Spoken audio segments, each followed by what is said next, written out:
नमस्कार दोस्तों, एक सवाल जिसका जवाब जानने का अधिकार उत्तराखंड और देश के वासियों को है। सवाल बड़ा छोटा सा है, लेकिन गहराई बहुत बड़ी है। सवाल यह कि आखिरकार त्रिवेंद्र सिंह रावत ने जब इस्तीफा दिया था, तब दिल्ली में क्या हुआ था? क्या हुआ था दिल्ली में जब वो पहुंचे थे और ठीक उसके बाद यह तय हुआ कि त्रिवेंद्र सिंह रावत को इस्तीफा देना है? इस सवाल का जवाब अब तक आपके पास नहीं आया। क्या हुआ था दिल्ली में कि आला कमान और आला नेताओं ने त्रिवेंद्र सिंह रावत से मुलाकात करने तक से मना कर दिया और कहा कि जाइए और इस्तीफा दीजिए। जिस सवाल का जवाब उन्होंने प्रेस कॉन्फ्रेंस में कहा कि दिल्ली में जाकर पूछिए कि मुझे हटाया क्यों गया। क्या यह आपको जानने का अधिकार नहीं? क्या यह देश को जानने का अधिकार नहीं? आपने जिस सरकार को चुना और सरकार में जिस मुख्यमंत्री के चेहरे को चुना गया, 4 साल जो मुख्यमंत्री रहा, अगर वो अयोग्य था तो उसे हटाया क्यों गया? और क्यों अयोग्य मुख्यमंत्री को उत्तराखंड पर थोपा गया? यह अपने आप में बहुत बड़ा प्रश्न है। अब यह जानिए कि आखिरकार त्रिवेंद्र सिंह रावत को हटाया क्यों गया, जिसका जिक्र पर्दे के पीछे छिपी एक कहानी है। अब मैं उस पर्दे को हटाने की कोशिश करता हूं, जिसे जानने का अधिकार उत्तराखंड की आवाम को जरूर है। यह कहानी क्या हुआ था दिल्ली में कि इस्तीफा देना पड़ा और आला कमान को यह बात इतनी नागवार गुजरी कि उसने मुलाकात करने से और त्रिवेंद्र सिंह रावत के फोन तक उठाने से मना कर दिया। कुछ तो हुआ था, ऐसा हुआ था। वो नाराजगी की वजह सिर्फ और सिर्फ विधायकों को अपमानित करना और अधिकारियों के हाथ में सत्ता को सौंप देने भर तक नहीं था, जिसका जिक्र किया जा रहा है कि विधायक नाराज थे और अधिकारियों के हाथ में पूरी सत्ता को सौंप दिया गया था और एक अधिकारी को डिप्टी सीएम तक बताया गया। कौन है वो? पूरा उत्तराखंड जानता है। अब सवाल यह कि 5वां बजट, जिस पर कोई चर्चा नहीं कर रहा, कि त्रिवेंद्र सिंह रावत अपने 5 बजट पूरे कर चुके हैं, यानी कि 5वां बजट दे चुके हैं। अब तीरथ सिंह रावत नया क्या करेंगे जब त्रिवेंद्र सिंह रावत अपने 5 बजट पेश कर चुके हैं?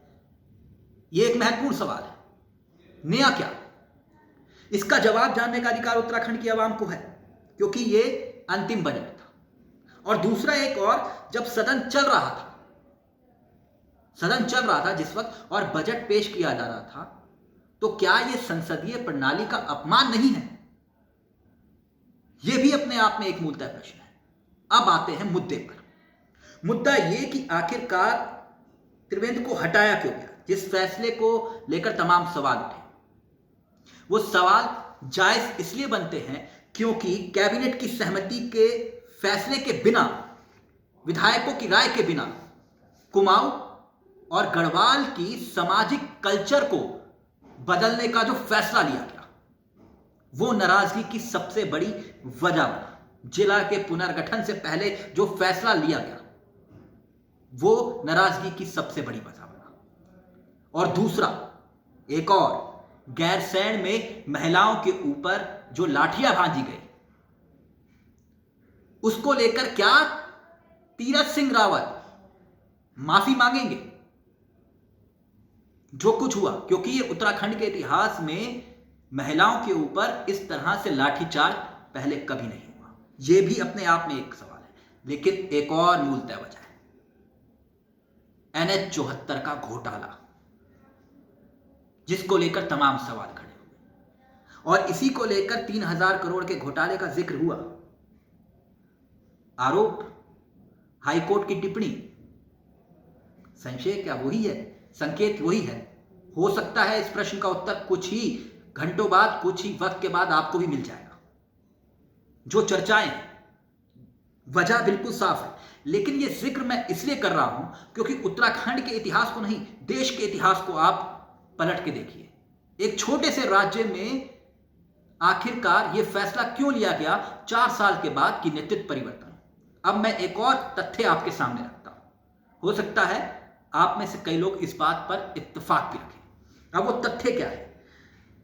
प्रधानमंत्री नरेंद्र मोदी हो या फिर अमित शाह, अगर आप देखेंगे तो आज तक, उदाहरण के तौर पर मैं आपके सामने रखता हूं, तमाम राज्यों के चेहरे का जिक्र मैं करूंगा जहां पर नेतृत्व परिवर्तन नहीं हुआ, यह जानते हुए भी कि हार निश्चित है, लेकिन आला कमान ने कदम पीछे नहीं खींचे। वो कौन सा, चाहे वो शिवराज सिंह चौहान उठा लीजिए, वसुंधरा राजे सिंधिया उठा लीजिए, ये साफ था। देवेंद्र फडणवीस उठा लीजिए, ये भी साफ था कि चुनाव हम हारने जा रहे हैं, उसके बावजूद भी चेहरे नहीं बदले गए। ये नेतृत्व के सामने एक बहुत बड़ा संकट था। छत्तीसगढ़ में रमन सिंह, मालूम था, दीवार पे लिखा हुआ था कि चुनाव हार निश्चित है अगर नेतृत्व परिवर्तन नहीं किया तो, लेकिन पार्टी आला कमान ने नेतृत्व परिवर्तन नहीं किया। तो फिर उत्तराखंड में ही क्यों? और अब यह बात बिल्कुल साफ है कि बीजेपी ने जिस चेहरे को 4 साल पहले टिकट नहीं दिया, उसे राज्य की कमान सौंप दी। हैरानी की बात नहीं है। अब यहां पर यह भी कि क्या योगी और खट्टर